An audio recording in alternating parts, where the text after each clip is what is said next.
Narinig nyo na ba tong sinabi ni Byron Cristobal, mga minamahal, na kung meron daw pong nagpapakalat ng fake news, abay, wala daw pong iba yun, kundi yung politiko at pinangalanan niya itong si PBBM. Narinig nyo na ba? Parinig ko sa inyo, mga minamahal, may ano talaga sa pag-iisip itong si, si Byron Cristobal. Abogado pa man din yung tatay mo, pero hindi ka man lang nag-iisip. May isip ka ba? Pakinggan natin. Sabi, dapat sa issue, hindi dun sa tao. Kung meron mang magpapakalat ng fake news sa Pilipinas, walang iba yan kung hindi ang mga politiko sa Pilipinas. Unahin na natin ang ating Pangulong si Marcos. Narinig nyo? Wala daw pong ibang nagpapakalat ng fake news, kundi yung politiko. Unahin na natin si Pangulong Marcos. Rinig na rinig nyo. Ulitin natin, mga minamahal. Ulitin natin, kung paano sinabi yon ni Byron Cristobal. Natin ang ating Pangulong si Marcos, na kung saan sinabi niya. Diba? Narinig ninyo? Si Pangulong Marcos daw yung nagpapakalat ng fake news. Tapos yung issue daw po doon, mga minamahal, is patungkol daw po sa Kingdom of Jesus Christ. Anyway, yung punto dito, wow, maiya ka naman sa balat mo, Byron Cristobal, na makapagsabi ka na fake news. Diba? Makapagsabi ka na fake news itong si PBBM. Sino ba yung may kasong cyber libel? Sige nga, matanong lang natin, mga minamahal, sino ba yung may kasong cyber libel? Tingnan nyo. Sino yung may kasong cyber libel ulit? Diba? Kung hindi ka fake news, sino yung may kasong cyber libel? Sige nga. Sabi dito, Trillanes files cyber libel complaint versus Roque, SMNI, and others. So ngayon, kung fake news si PBBM, dapat may kaso na yan. Diba? May kaso na yan Kaso wala namang kaso si PBBM na cyber libel. Ikaw meron. So ngayon, sino yung fake news? Klarong-klaro yung pangalan mo dyan, Byron Cristobal. Byron Cristobal or Banat Bay. Sabi dito, Trillanes filed separate complaints against Roque, vlogger Byron Cristobal, and some SMNI personalities and anchors, as well as Davao businessmen before the Quezon City prosecutor. Yan, nakita naman ninyo, mga minamahal, na may kaso. Itong si Banat Bay. You know, yung opinion is far different from facts. Yung facts, database. Yung opinion, kuro-kuro. So, hindi mo pwedeng gawing ebidensya yung opinion mo. Kaya, sabi ko nga sa inyo, yung mga vloggers na mga DDS, wala talagang tinatawag na accountability, transparency, yung mga yan. As in, wala, mga minamahal, promise. Diba? Hindi nila dinidistinguish yung truth, yung facts, versus sa opinion nila. Kasi everyone is entitled na magbigay ng sariling kuro-kuro, sariling opinion. Diba?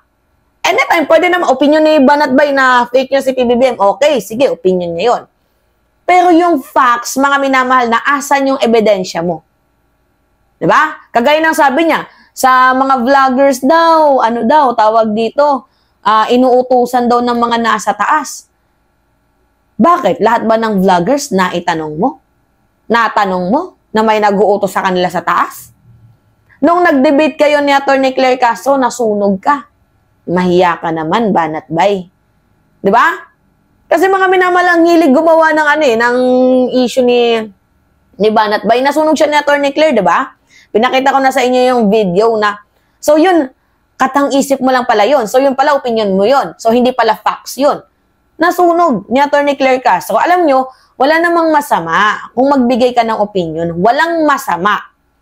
Kasi lahat tayo entitled sa ating mga sariling opinion. Pero kung yung opinion mo ay nakakapanlason sa kamalahayan, kaisipan ng bawat mamamayang Pilipino, huwag ka na lang magbigay ng opinion mo. 'Di ba? Kasi hindi na opinion 'yon. Fake news na 'yon kung ganon. Naintindihan niyo ako, mga minamahal? Hindi na opinion yung ginagawa mo, Banat Bay. Naninira ka na. Iba yung nagbibigay ng opinion kasi lagi nilang sinasabi, hindi, may freedom of the press naman. Hindi press freedom namin to. Ang linaw nga ng tanong ni Atty. Claire, 'di ba? Patungkol sa pag-uulat ng mga vloggers Diba? Ito yung video mga minamahal. Pakinggan natin ha. Tingnan nyo, ang linaw ng tanong dito ni Atty. Claire kay Banat Bay, hindi niya masagot ng maayos. Pakita natin yung video. Wait lang, may ads pa. Tapusin natin tong ads na to. Ito. Ano ang ginawa mo to verify this? Meron ka bang pinatutungkalan? Network ba ito? Mainstream ba ito? At ano ang ginawa mong paraan para ma-verify ito para yung sinasabi mong walang utos galing sa taas ay masabi mo sa taong bayan na totoo? Kailangan natin tingnan ng mga pangyayari. Una sa lahat, napaka-obvious. Obvious sa social media, lumabas, pwede pinatutukuyan nyo ma'am, na may baril po ang mga pulis. Yan. Yan po. Excuse me po, I would like to cut Mr. Byron. Apa. My only question is, ano ang ginawa mo to verify na walang galing na utos o walang utos na galing sa taas? We don't have to mention the event. I just want to know ano yung ginawa mo para malaman mo kung may katotohanan na walang utos sa taas. Did you ever communicate with the owners or kung sino man yung taas na sinasabi mo? Ma'am, pinapaliwanag ko nga po, bago po ako naputol, pinapaliwanag ko na mga yung circumstances, sa tingin ko, opinion ko, ay organisadong hindi po pinalabas sa mainstream media yung reaksyon na sandali, may mali ata doon sa sinabi ng ating Pangulo. So it's only your opinion. So you do not have any proof to prove na walang utos galing sa taas kasi yun yung sinabi mo and you're making it factual. So as of the moment, it's just your opinion, correct? Ma'am, wala po ako sinabi na factual. Paulit-ulit ko po sinasabi na it is my opinion. No, kanina po sinabi niyo po kanina na meron kayong nakausap at sinabi na hindi yan na ilabas dahil ang sabi, walang utos galing sa taas. So is that your opinion? Ma'am, wala po ako sinabing may nakausap ako. So in other words, is that your opinion? Yes, ma'am. So this is not factual?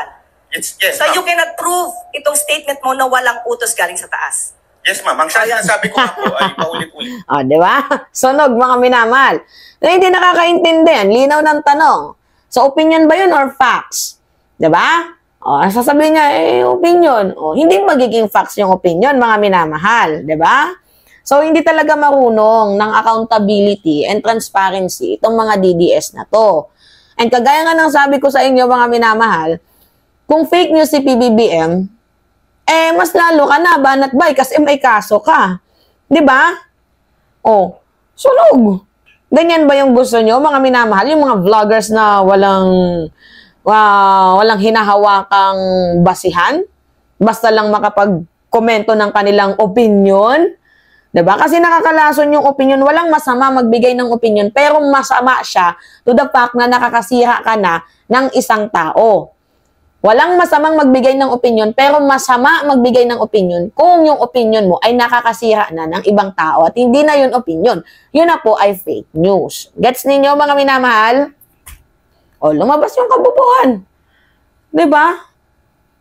Masyadong nagmamagaling itong si Byron eh. Alright, mga minamahal. Anyway, yun po.